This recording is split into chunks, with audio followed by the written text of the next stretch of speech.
নমস্কাৰ বন্ধু বান্ধৱীসকল, গীতামণি কিচেনলৈ সকলোকে স্বাগতম জনাইছোঁ। আজি মই এটা নতুন ৰেচিপি লৈ আহিছোঁ। ৰেচিপিটো হৈছে খৰিচাৰ পানীৰ লগত কচুথুৰ আৰু মচুৰ দালিৰ জোল। তাৰ বাবে মই লৈ লৈছোঁ এয়া কচুথুৰ লৈ লৈছোঁ, মিহিকৈ কাটি লৈছোঁ। এয়া অলপমান মচুৰ দালি তিয়াই থৈছিলোঁ, এয়া মচুৰ দালি লৈ লৈছোঁ। এয়া খৰিচা পানী, টেঙা পানীখিনি লৈ লৈছোঁ। এয়া অলপমান পাঁচফোৰণ লৈ লৈছোঁ।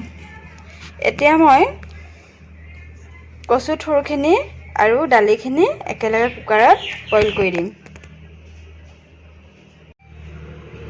এয়া মই কুকাৰত কচু থুৰ মচুৰ দালিখিনি একেলগে ভৰাই লৈছোঁ আৰু মই ইয়াতে অলপমান নিমখ দি দিছোঁ।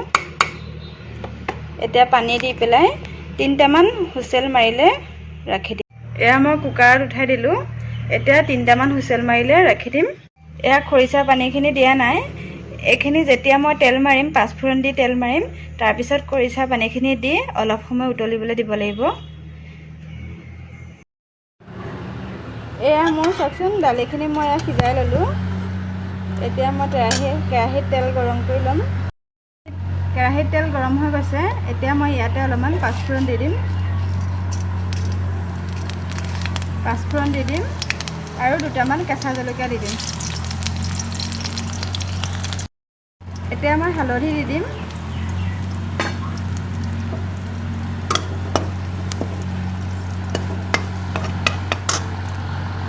চাওকচোন দালিখিনি কি ধুনীয়াকৈ উতলিছে। মই ইয়াতে এতিয়া খৰিচা পানীখিনি দি দিম। পানীখিনি দি অলপ সময় উতলিবলৈ দিম। চাওক কি ধুনীয়া কালাৰ হৈছে।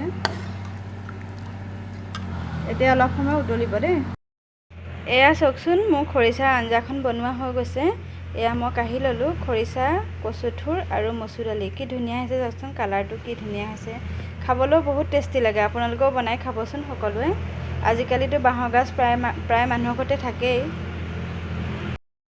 যদি ভিডিঅ'টো চাই ভাল লাগে, লাইক কৰিব, শ্বেয়াৰ কৰিব, কমেণ্ট কৰিব বুলি আশা কৰিলোঁ। ধন্যবাদ।